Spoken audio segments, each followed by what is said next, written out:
大家好，我哋今次去江西嘅龍南，都係3日2夜嘅旅程。香港冇直接車到，要喺深圳度上車，大約2個鐘頭到車程就到㗎喇。大家喺片度都睇到啦，天氣真係唔係咁好，落雨啦，日頭嘅溫度只係去到10度，再加上咧說好了的油菜花田呢，我哋遲咗1個禮拜去。說好了的好甜嘅橙呢，原來係1、2月就過咗啦。咁我哋玩啲咩呢？第2日我哋先至正式去玩，坐咗1個鐘頭車程，去咗一個叫燕翼圍嘅地方。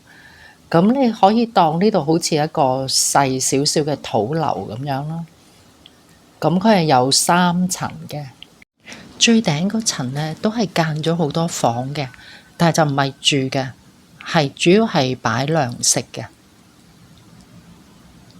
呢2張相係喺3樓影出去嘅。呢度係個圍嘅外牆，而附近呢都有啲細啲嘅圍嘅。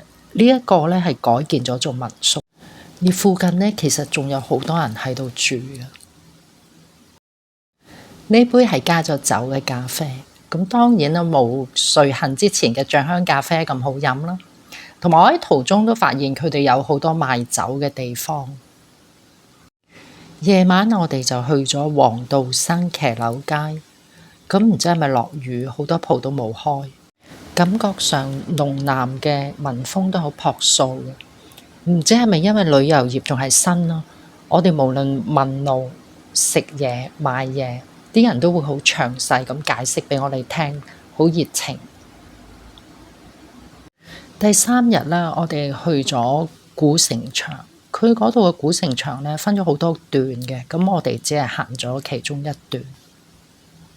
跟住我哋去咗關西圍市區，去呢度咧都係大約半個鐘頭車程，而呢一度咧亦都近高鐵站啊，都係幾個字車程嘅啫。燕翼圍係免費嘅，而關西圍咧係收費嘅，每個人60蚊。起呢個圍嘅人叫做徐明君，係一個做官嘅有錢人。裏面有講佢嘅生平啦，咁佢就係運木材起家嘅。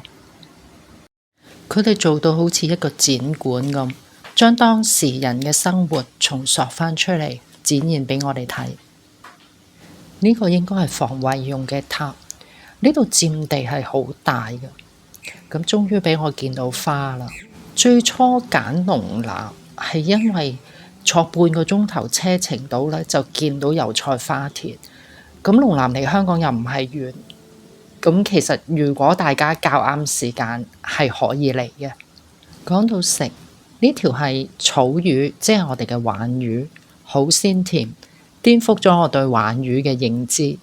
呢個係鱸魚，係糯米加魚肉做成嘅，滑滑地都幾得意。腐竹啦，好鮮甜。總括嚟講，其實都係客家菜。呢個叫燙皮，係糯米加米加上好繁複嘅工序而成，似薯片、炒米餅啦，脆好食。拜拜。